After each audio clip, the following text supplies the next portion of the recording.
Assalamualaikum warahmatullahi wabarakatuh. Bismillahirrahmanirrahim. Ada ciri lagi, yaitu menomorsatukan yang dicintai, bahkan dari dirinya sendiri. Kata Syekh Abdul Qadir Jailani, para wali Allah itu senantiasa tidak memiliki kecenderungan hati kepada makhluk, karena cintanya hanya Allah saja. Mereka ini seperti orang peka, tuli, buta. Manakala hatinya dekat dengan Allah, mereka tidak mendengar siapapun kecuali mendengar Allah. Tidak melihat kecuali melihat Allah. Melihat dengan hati. Jadi tidak melihat hatinya kecuali melihat Allah. Melihat dengan hati itu berarti menyadari hadirnya Allah dalam dirinya. Mereka berada di antara jalal dan jamalnya Allah. Di antara jalal dan jamalnya Allah itu, melihat apapun itu dilihat aspek jalaliyah dan jamaliyahnya Allah. Jalaliyah itu keagungan, kebesaran, kekuatannya Allah. Jamaliyah itu keindahannya Allah. Melihat gunung misalnya, melihat gunung yang sedang meletus dahsyat, luar biasa. Kita Allahu Akbar. Ini namanya kita lihat jalaliyahnya Allah, kebesarannya Allah. Tapi melihat gunung di pagi hari, misalnya sunrise, luar biasa indahnya ya gunung itu. Nah, kita tidak berhenti di gunung, tapi kita sadari gunung itu adalah refleksi jamaliyahnya Allah, keindahannya Allah. Melihat tsunami, jalaliyahnya Allah. Melihat laut yang indah, jamaliyahnya Allah. Yang di sini putra, sana putri. Noleh sini jalaliyahnya Allah. Noleh sana jamaliyahnya Allah. Karena saya cowok, nanti kalau yang pembicaranya putri mungkin dibalik. Kalau lihat putra, jamaliyahnya Allah. Banyak yang ganteng-ganteng. Kalau lihat yang putri, kebesarannya Allah. Dan lain sebagainya. Jadi seorang pecinta itu membaca segala sesuatu dari perspektif yang dicintai. Yang dicintai selalu nomor satu. Ketika kalian jatuh cinta misalnya, itu kan kalau jalan-jalan di mall misalnya, nonton misalnya orang jual baju, terus kamu mikirnya, wah yang saya cintai itu Pak, sukanya baju warna hijau ini loh Pak. Dia sukanya baju model. Jadi yang kamu pikir duluan yang dicintai. Begitu masuk ke restoran, wah ini kalau sama pacar saya Pak, dia biasanya pesen es teh ini Pak, biasanya pesen tempe biasanya itu. Karena saya memang ngajaknya cuma ke angkringan. Adanya ya menunya cuma itu-itu. Tapi kan yang terkenang itu memang keinginan yang berhubungan dengan yang kamu cintai, bukan keinginanmu sendiri. Ini namanya menomorsatukan yang dicintai. Oke, jadi ini karakternya orang yang mencintai. Di antara syarat cinta pada Allah adalah tiadanya irodah di dalam jiwa dan tidak terrepotkan oleh dunia, akhirat atau makhluk yang lain. Satu-satunya orientasi hanya Allah saja. Bahkan para sufi itu, misalnya dulu ketika kita mengkaji Robi'ah al-Adawiyah, bahkan surga dan neraka pun tidak lagi menggoda mereka. Satu-satunya target hanya Allah saja. Kan Robi'ah al-Adawiyah itu kan ada syairnya bahwa ya Allah, Engkau ciptakan neraka, berikan itu pada orang-orang yang memusuhimu. Engkau ciptakan surga, berikan itu pada orang-orang yang mematuhimu.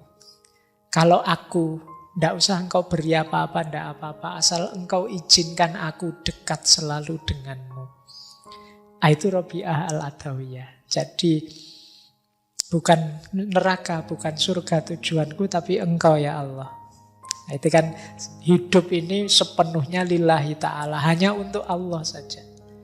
Nah ini gaya seorang pecinta yang dinomorsatukan yang dia cintai saja. Nah, diilustrasikan oleh Syekh Abdul Qadir Jailani di salah satu bagian kitab Fathur Rabbani itu beliau mengutip kisahnya Laila Majnun.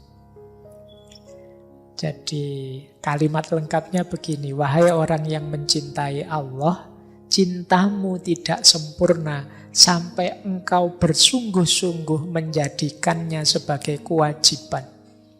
Segala yang engkau lakukan adalah sepenuh perhatian. Jadi sepenuhnya untuk Allah saja. Bahkan kayak kewajiban.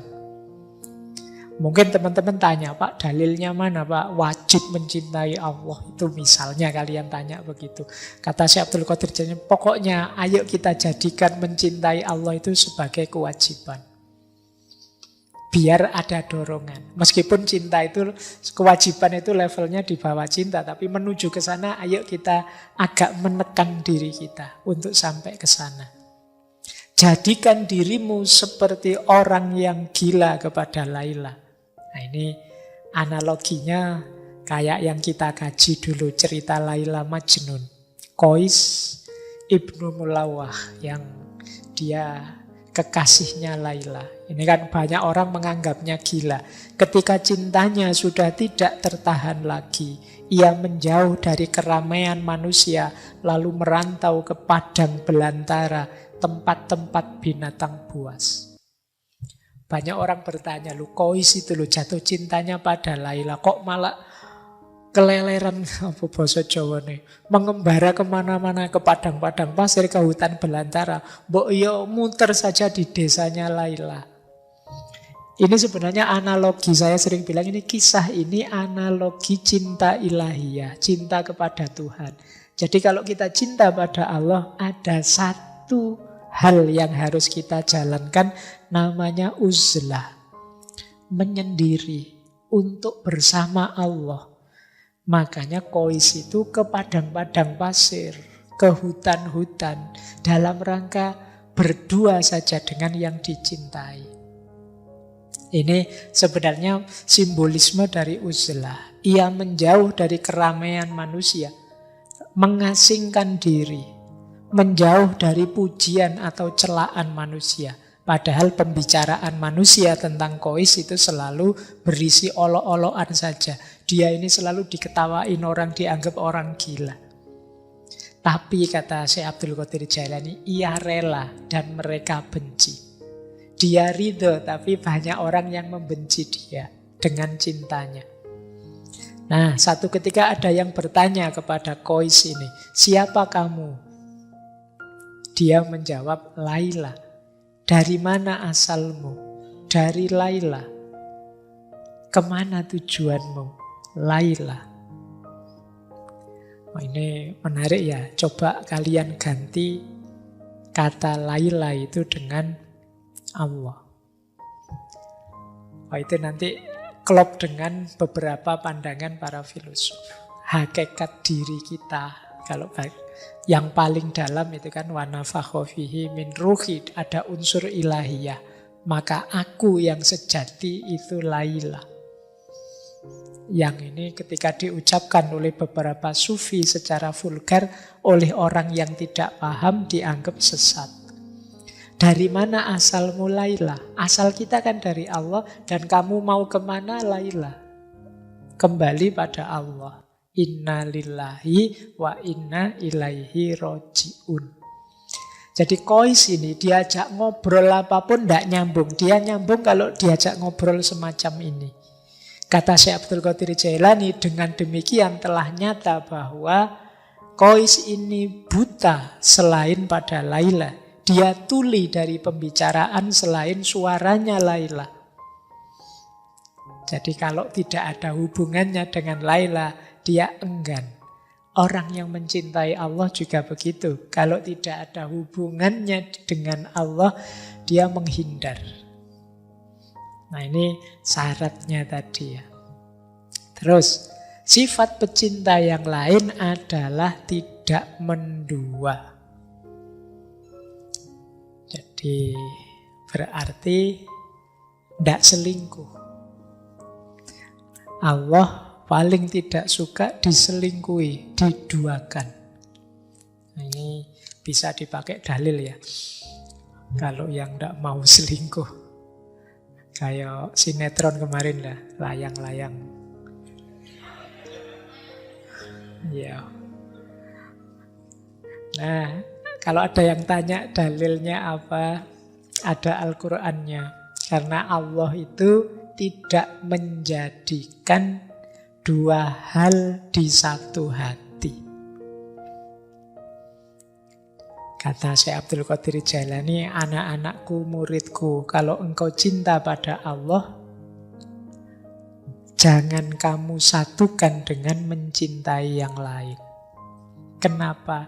Karena Allah tidak menjadikan seseorang mempunyai dua hati di satu dada. Jadi, kata Syekh, dunia dan akhirat sulit kalau digabung jadi satu. Kalau tujuannya dunia dengan kendaraan akhirat bisa. Itu kan yang di hati kita tetap akhiratnya, tetap Allahnya. Tinggalkan segala yang fana sehingga kita ketemu yang sejati, yang tidak fana. Di Fathur Rabbani bahkan ada ilustrasi.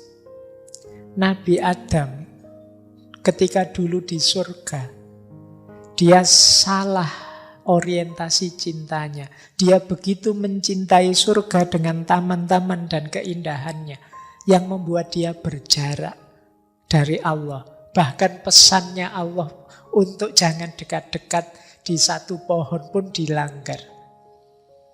Jadi kesenangan surga membuat dia, ini kalau di Fathur Rabbani, terpisah dari Allah.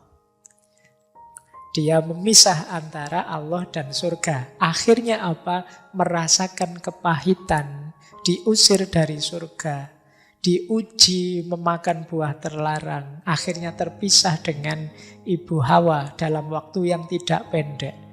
Sekitar 3.000 tahun. Dia di Sarandib dan Ibu Hawa di Jeddah. Nah, ini ilustrasi. Nabi Yakub juga begitu. Begitu sayang dia sama putranya Yusuf. Akhirnya oleh Allah diuji dengan perpisahan yang cukup lama. Sampai saking sedihnya nangis sampai matanya buta. Jadi maka para pecinta jangan mendua. Bukan berarti saya nggak mencintai Hawa di Adam, atau berarti nggak mencintai Yusuf di Nabi Yakub. Enggak, cintailah, tapi jadikan itu jalan untuk menomorsatukan Allah. Di hati kita tetap harus Allah saja. Nah, ini sifat pecinta. Nah, sifat pecinta selanjutnya adalah takut dan mengharapkan. Nanti silahkan teman-teman dibaca sendiri ya. Yang penting saya jelaskan maksudnya. Orang yang mencintai itu takut kehilangan yang dicintai dan mengharapkan ridhonya yang dia cintai. Itu pasti. Kalau tidak ada ini, kemungkinan belum cinta. Kamu takut nggak ditinggal dia? Enggak Pak, kalau ditinggal yo nyari lagi gitu aja kok repot. Itu pasti belum cinta. Kalau cinta pasti takut ditinggal dan berharap dekat terus, bareng terus. Kepada Allah juga begitu. Ingin dekat terus, ingin bareng terus. Takut Allah murka, takut Allah marah, takut Allah tidak ridho, tidak berkenan. Ini sifat pecinta selanjutnya. Kemudian, nah ini kita masih setengah sebenarnya. Ini jalannya. Jalan kita untuk menempuh cinta ilahiyah atau mahabbah adalah yang pertama uzlah.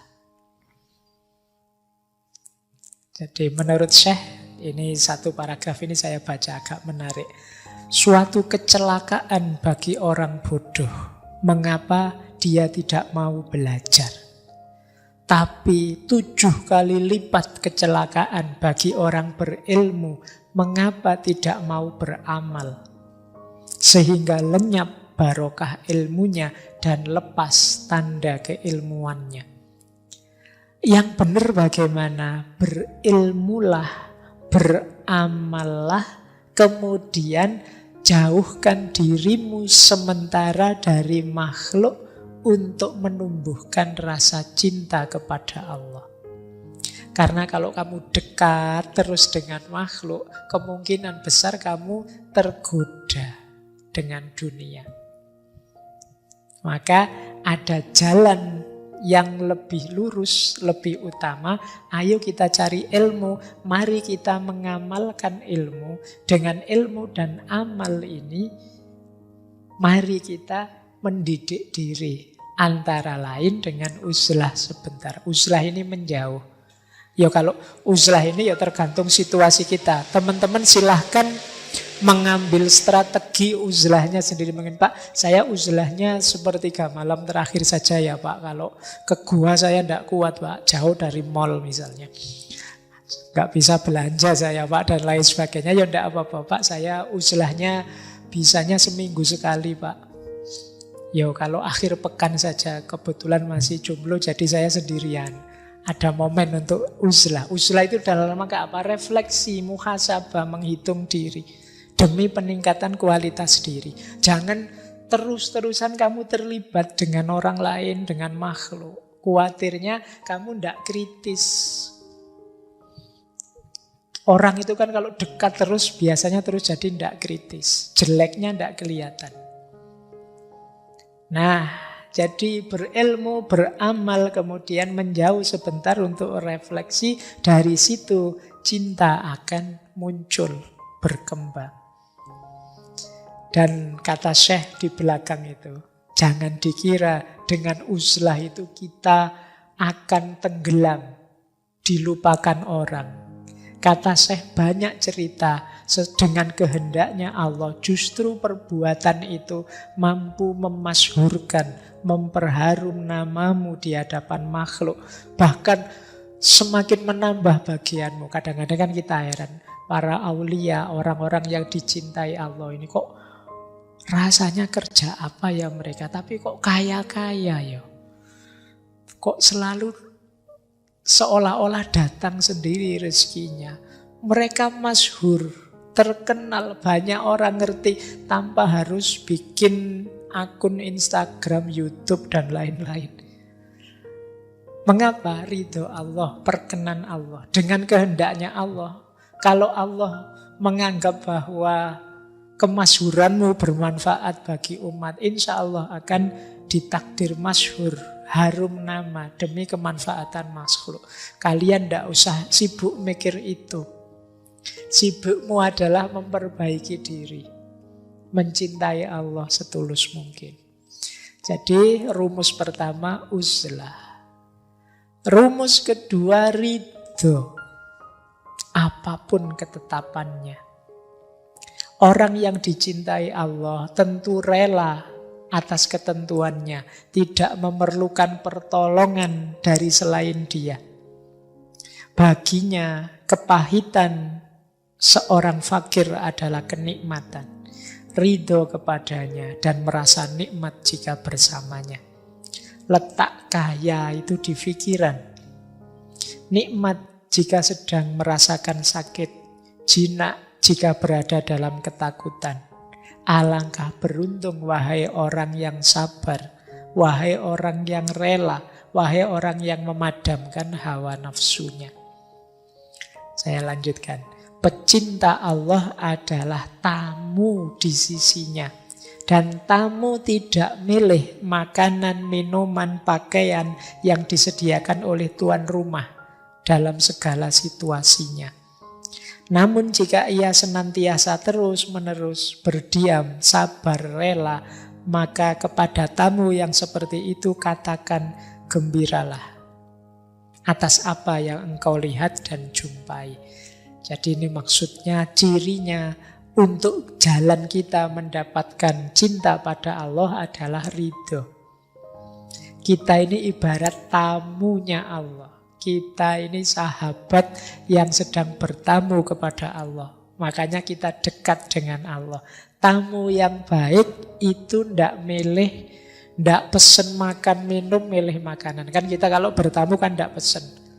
Wah, saya bertamu siang-siang nih haus, saya minta es teh 2, es teh, kan ndak begitu. Terserah saja tuan rumah ngasih apa, aku ridho, aku rela. Ini menunjukkan kita sayang pada yang kita tamui, yang kita dekati. Dan percayalah yang kita tamui itu, kalau dia sayang pada kita, karena ini Allah pasti sangat sayang pada kita, yang diberikan pasti yang versi terbaik untuk kita. Meskipun karena keterbatasan-keterbatasan kita, mungkin kita sering kurang bisa membaca versi terbaik ini. Kadang-kadang kita membacanya dianggapnya itu siksaan, dianggapnya itu ujian berat, padahal mungkin manfaatnya banyak. Kayak kita bertamu terus disuguhi jamu misalnya, itu kan bagi kita, wah orang bertamu kok disuguhi jamu, ya ini dianggap kita orang sakit, apa pahit loh, itu ndak enak diminumnya. Kita ndak sadar bahwa disuguhi jamu itu nanti selesai bertamu kita akan segar luar biasa. Daripada kita disuguhi teh yang sangat manis, yang nanti begitu pulang nanti gula darahnya naik misalnya, dan lain sebagainya, ilustrasinya. Maka ridhoi saja, relakan saja apapun pemberian Allah. Nah, jalan mahabbah yang lain adalah ibadah. Jangan lupa Syekh Abdul Qadir Jailani itu selain sufi juga faqih. Jadi beliau madhab Hambali, bahkan ada yang bilang beliau ini pernah jadi mufti di Mesir. Nah, kata Syekh, jika ibadahmu benar, pasti Allah mencintaimu. Itu yang engkau rasakan di hatimu, yang membuat hatimu mesra bersamanya. Takorrub pun tanpa disertai susah payah, dan engkau tidak merasa kesepian karena Allah bersamamu. Lalu engkau terus-menerus ridho kepadanya dalam segala hal. Bahkan andai saja dunia ini terasa sempit dan peluang-peluangnya tertutup bagimu, engkau merasa Allah yang maha luas tetap bersamamu. Jadi orang yang mencintai itu, jalur yang diambil adalah jalur ibadah, pengabdian total sepenuhnya kepada Allah. Jadi kalau ada yang nganggap wah sufi itu sudah tidak sholat lagi, tidak ibadah lagi, tidak. Di hampir semua sufi yang sering kita lihat itu selalu menyarankan tidak meninggalkan syariat ibadah. Jika ibadah kita benar, insya Allah Allah mencintai kita. Kalau Allah mencintai kita, pasti akan ada efek positifnya dalam hidup kita. Pasti akan terasa. Kebaikan-kebaikan akan kita lakukan, takorrub yang kita lakukan itu akan berjalan tanpa susah payah. Kita tidak akan kesepian lagi. Kita akan lahir ridho pada Allah. Tadi kan kita disuruh ridho. Kalau kita aktif dan semangat beribadah, di antara keistimewaan yang dianugerahkan Allah adalah ridho dan juga kelapangan hidup. Nah, ini jalan ibadah. Saya lanjutkan. Nah, jalan lain mahabbah adalah bagaimana kita jadi rahmat bagi sesama. Jadi berarti apa? Kalau kita sudah mencintai Allah, jalan yang lain untuk menumbuhkan cinta Allah pada kita adalah mari kita bekerja, kemudian mengambil manfaat dari kerja kita, membantu fakir miskin, menjadi rahmat bagi sesama. Ringkasnya, mari kehadiran kita bernilai positif, kontributif pada sekeliling kita. Jangan hanya kita senang-senang gembira karena kedekatan kita pada Allah, kita juga harus peduli sesama. Kita juga harus ikut bersama-sama ngajak mereka, ngajak yang lain untuk juga dekat dan mencintai Allah. Berarti hadir kita jadi rahmat bagi sesama. Kata Syekh, Beliau mengutip sabda Rasulullah, manusia itu adalah keluarganya Allah. Dan manusia yang paling dicintai Allah adalah yang paling berguna bagi keluarganya. Mari kita jadi orang yang paling berguna bagi keluarga kita. Siapa keluarga kita? Manusia. Semuanya saja. Ini jalan cinta. Jadi jalan untuk menumbuhkan cintanya Allah pada kita dan cinta kita kepada Allah. Nah, jalan yang lain adalah melakukan segalanya demi dan untuk Allah. Jadi kalau ini sudah sejak awal tadi kita jelaskan, orang yang mencintai itu melakukan apapun niat awalnya karena Allah dan tujuan akhirnya untuk Allah. Mengapa aku melakukan ini? Karena aku tahu Allah ridho dengan yang aku lakukan ini dan tujuannya juga untuk Allah. Jadi dari Allah menuju Allah. Kemudian kita tambah satu lagi aspek hasilnya apa sih? Mahabbah itu menurut Syekh Abdul Qadir Jailani, buahnya mahabbah yang pertama, kalau ini efek ya, semacam dampaknya. Yang pertama adalah keselamatan. Di paragraf yang saya kutip itu, Syekh Abdul Qadir Jailani mengutip dua orang kekasihnya Allah. Yang pertama Nabi Ibrahim, yang kedua Nabi Musa. Nabi Ibrahim diselamatkan oleh Allah ketika Allah berfirman pada api, jadilah dingin dan menyelamatkan. Jadi orang yang mencintai Allah, dia akan selamat dari apinya dunia, dari terbakar oleh hawa nafsu duniawi. Dia juga sebagaimana Nabi Musa yang diselamatkan dari tenggelam oleh lautan. Kata Syekh Abdul Qadir Jailani, seolah-olah Allah berfirman pada laut, wahai lautan dunia, jangan engkau tenggelamkan hambaku yang tercinta ini. Jadi di antara dampak itu ya teman-teman tidak usah terlalu fokus ke sini. Insya Allah nanti Allah turun sendiri menyelamatkan kita kalau kita mencintainya. Sebagaimana Ibrahim tidak menyangka ternyata api tidak bisa membakar dirinya. Sebagaimana Nabi Musa tidak tahu sebelumnya bahwa tongkat itu bisa membelah laut. Allah menyuruh memukulkan tongkat, ya dipukulkan saja. Ternyata lautnya terbelah. Itu Nabi Musa juga tidak diceritai oleh Allah sebelumnya. Jadi tidak terbayang. Nabi Ibrahim juga begitu.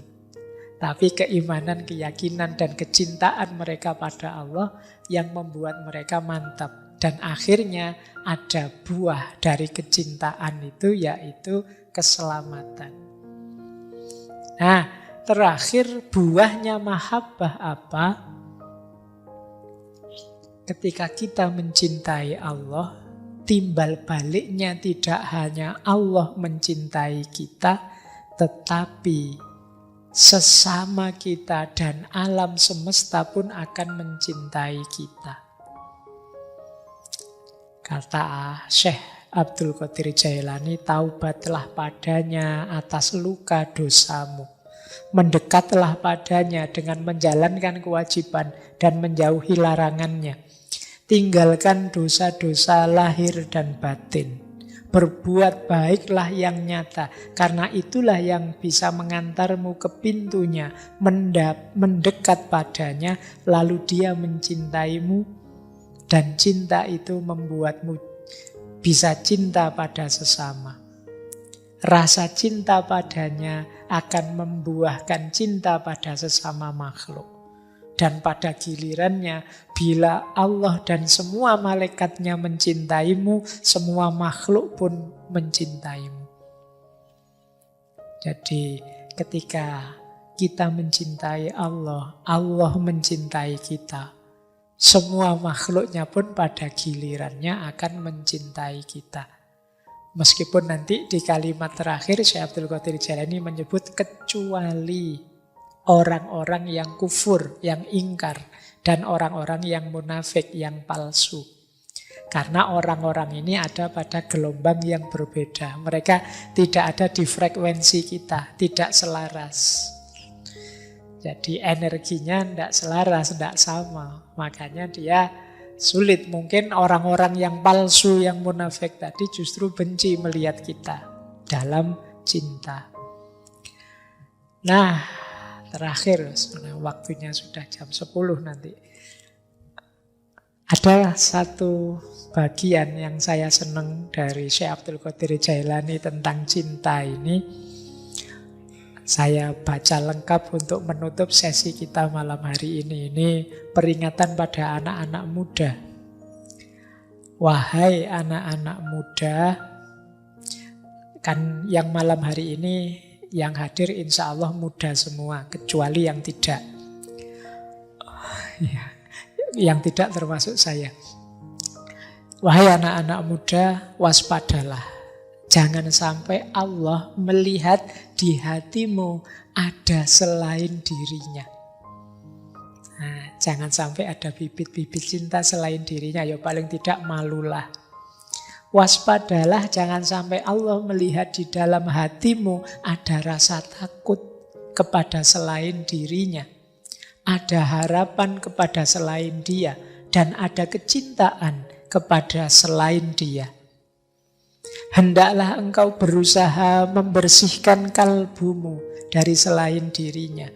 Hendaklah engkau tidak memandang kemudorotan ataupun manfaat kecuali itu datang dari Allah belaka.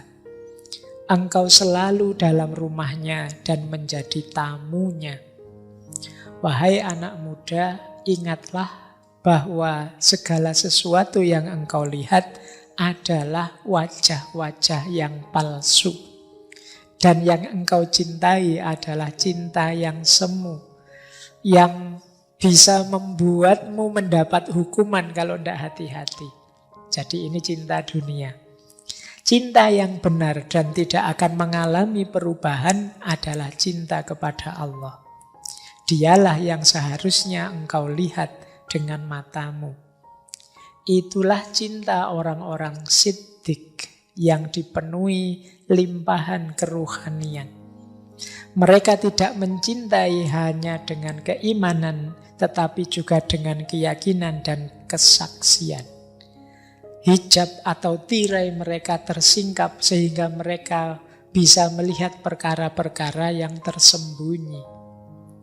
Engkau melihat apa yang tidak mungkin dapat mereka jelaskan.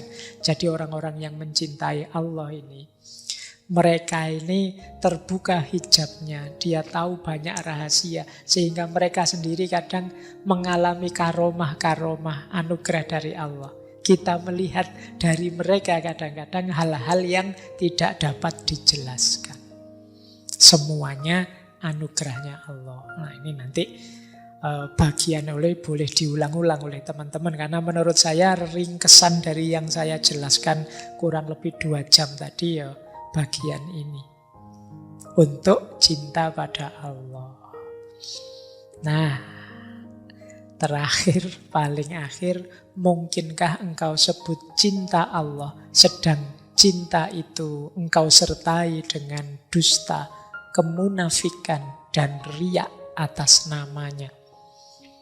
Kalimat yang terakhir ini untuk kita hati-hati, yang akan merusak cinta 3 hal ini. Dusta, kemunafikan, dan riya. Kalau cinta pada Allah berarti dusta, kemunafikan, dan riya atas nama Allah. Ini dipertanyakan oleh Syekh Abdul Qadir Jailani. Karena kalau ada dusta, kalau ada kemunafikan, kepura-puraan, dan ada riya, hanya ingin pamer saja, apa mungkin itu cinta?